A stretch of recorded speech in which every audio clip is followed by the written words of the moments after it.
अगर कोई स्त्री लगातार आपके मन में बनी रहती है लेकिन कभी खुद आगे बढ़कर संपर्क नहीं करती, तो इसका मतलब साधारण नहीं होता।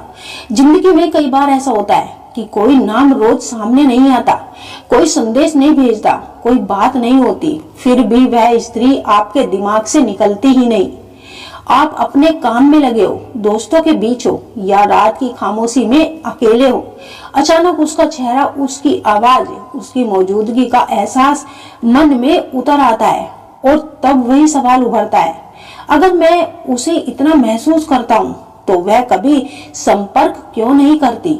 ये सवाल दिखने में आसान लगता है, लेकिन इसके भीतर भावनाएं और मनोविज्ञान की कई परतें छिपी होती है। ये सिर्फ प्रेम या आकर्षण का मामला नहीं होता, बल्कि इसमें मन, डर, आत्मसम्मान, अहम और अंदरूनी संघर्ष सब कुछ शामिल होता है।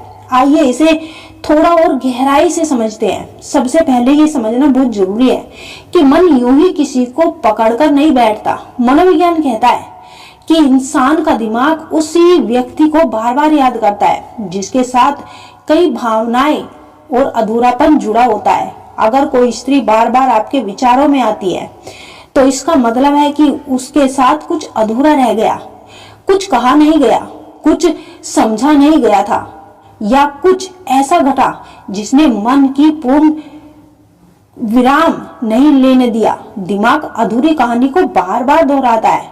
अब सवाल यह है कि वह संपर्क क्यों नहीं करती। इसका ये अर्थ निकल कर आया है कि उसे परवाह नहीं। अक्सर एक भूल होती है। कई बार स्त्री इसलिए संपर्क नहीं करती क्योंकि वह ज्यादा गहराई से महसूस करती है, कम नहीं। जहां पुरुष बात करके हल्का होना चाहता है, वहीं स्त्री कई बार चुप रहकर खुद को संभालती है। उसकी खामोशी कमजोरी नहीं, बल्कि भावनात्मक सुरक्षा का तरीका होती है। कई बार वह खुद से संघर्ष कर रही होती है। वह जानती है कि अगर उसने संपर्क किया तो भावनाएं फिर से जागेगी। जो व्यक्ति इस समय सबसे पहले याद आता है वह हमारे जीवन में विशेष स्थान रखता है। अगर कोई स्त्री रोज सुबह बिना किसी प्रयास के आपके विचारों में आ जाती है तो समझिए वह आपके भावों की जड़ में पहुंच चुकी है। अक्सर लोग इसे आदत कहते हैं। जब कोई स्त्री आपके दिल की गहराई से किसी पुरुष के बारे में सोचती है, उसकी भावना एक प्रकार की प्रार्थना का रूप ले लेती है। ये ऊर्जा ब्रह्मांड तक पहुंचती है और फिर ब्रह्मांड उस पुरुष के जीवन में घटनाक्रम बदलना शुरू कर देता है। कभी ये बदलाव भीतर होते हैं। पुरुष अचानक आध्यात्मिकता महसूस करने लगता है, संवेदनशील हो जाता है, अनजानी भावनाओं को अनुभव करता है। कभी यह परिवर्तन बाहरी दुनिया में दिखाई देता है। वो वही जगह चला जाता है जहां उन्होंने साथ समय बिताया था, या किसी गंध, किसी गीत, किसी रंग में उसे वही भावनाएं महसूस हो रही होती है और उस स्त्री से जुड़ी हुई है। ये सब यूं ही नहीं होता, ये स्त्री के वाइब्रेशन कनेक्शन का असर होता है। स्त्री की भावनाएं बेहतर और शक्तिशाली होती है जब वह सच्चे मन से किसी को याद करती है। ब्रह्मांड उस ऊर्जा को थामकर उसी पुरुष तक पहुंचा देता है। जब स्त्री की याद बहुत पवित्र और गहरी होती है तब उसका प्रभाव केवल मन या भावना तक सीमित नहीं रहता, वह आत्मा के स्तर पर पहुंच जाता है। उस अवस्था में पुरुष और स्त्री दोनों बिना बोले भी एक दूसरे को महसूस करने लगते हैं।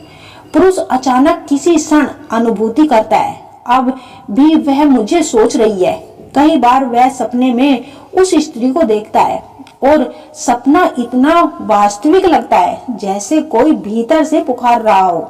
यह टेलीपैथिक कनेक्शन का सबसे सच्चा रूप होता है।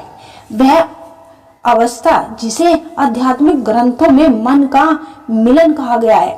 जब स्त्री की भावना शुद्ध होती है तो वह पुरुष की चेतना तक पहुंच जाती है और वह पुरुष आध्यात्मिक रूप से बदलने लगता है। उसका मन कोमल होता है।